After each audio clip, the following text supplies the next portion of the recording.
Detroit Pistons. Now, here is a team that was already built for the coach that they just hired. Stan Van Gundy is going to be coaching probably the most defensively,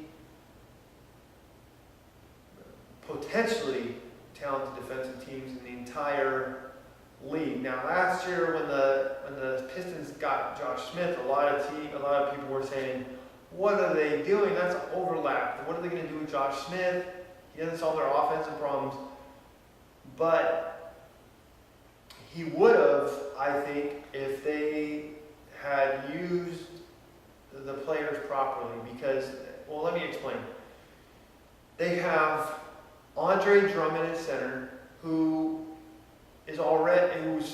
physically as gifted as anyone in the league. He has length.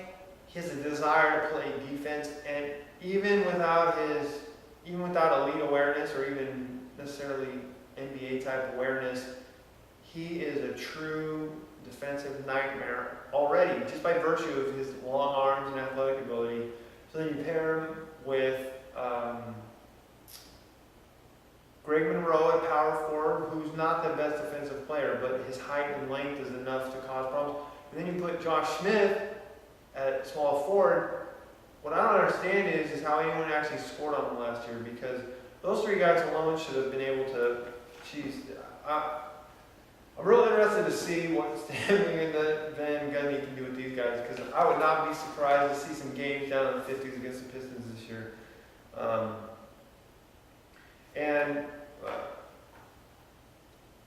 I'd like to explain maybe now my thinking on defense is that if the Pistons are as good on defense as I think they will be, the offense will work itself out, because they have, well, let me just say, they have Brandon Jennings, who is severely underrated as a point guard. He's been asked to do, and he's probably overstepped quite a bit as well, but his role has been to not just be the point guard, but to also be the safety valve and the lead scorer.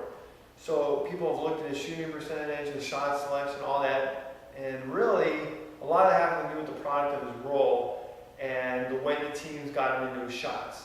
I'm expecting this year that Brandon Jennings, I don't know, maybe he won't shoot better, but I'll tell you what, they're going to look a lot better on offense by virtue of Stan Van Gundy's defensive schemes, because by improving their defense, their offense will improve markedly, because if they're getting more defensive stops, that means their offense, even if they don't get out and run fast breaks, what they can do is out of that, which most of the better teams do, is then they can get into their set before the defense can get set. By doing that, they can find the mismatch on the court. Your offense in the NBA does not need to be great. If you can if you have a mismatch, then you have the advantage and you should be able to score.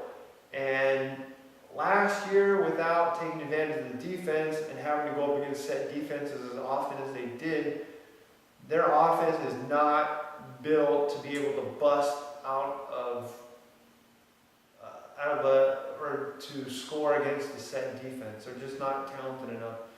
So this year, I really think Stan Van Gundy is going to be able to do kind of what he did down in Orlando, which is really emphasize the defense to offense transition. And again, it won't look like fast break basketball, but his defensive schemes will help allow them to score more points on offense. And let's see here.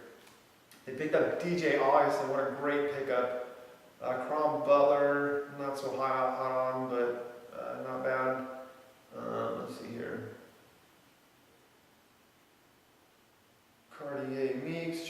Cartier Martin, Jody Meeks, Tony Mitchell, who's on the bench. He's a second-year player out of North Texas. Freak of nature. Who knows if he'll ever do anything, but man, is he fun to watch. And Kyle Singler, who's a fantastic three, spread the floor, handle the ball.